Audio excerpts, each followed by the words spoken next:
ఉదయం లేవగానే మనం మొదట చేసే పని మన రోజును మన జీవితాన్ని నిర్ణయిస్తుంది. సంస్కృతంలో ఒక అద్భుతమైన శ్లోకం ఉంది.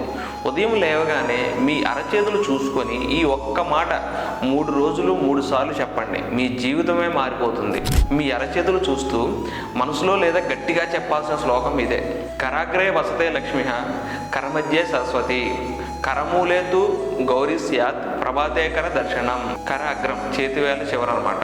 ఇక్కడ లక్ష్మీదేవి నివసిస్తుంది. లక్ష్మీదేవి ధనం ఐశ్వర్యాన్ని ఇస్తుంది అనమాట.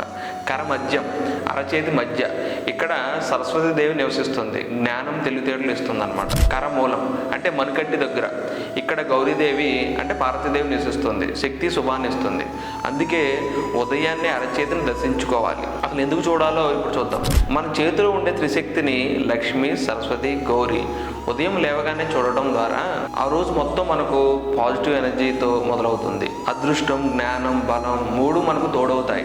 ఉదయం నిద్రలేచిన వెంటనే మంచం మీదే కూర్చొని మీ అరచేతులు జోడించి కళ్ళు మూసుకొని ఆ తర్వాత కళ్ళు తెరిచి ఈ శ్లోకాన్ని 3 సార్లు భక్తితో చెప్పండి. 3 రోజులు నిష్టగా పాటిస్తే మీలో అద్భుతమైన మార్పు కనిపిస్తుంది. ఇంత అద్భుతమైన శక్తి ఉన్న ఈ అలవాటును ఈ రోజు నుంచే మొదలు పెట్టండి. ఈ వీడియోను మీ ప్రియమైన వారికి కూడా షేర్ చేసి వాళ్ళ జీవితంలో మార్పు తీసుకురండి. ఛానల్ సబ్స్క్రైబ్ చేసుకోవడం మర్చిపోవద్దు.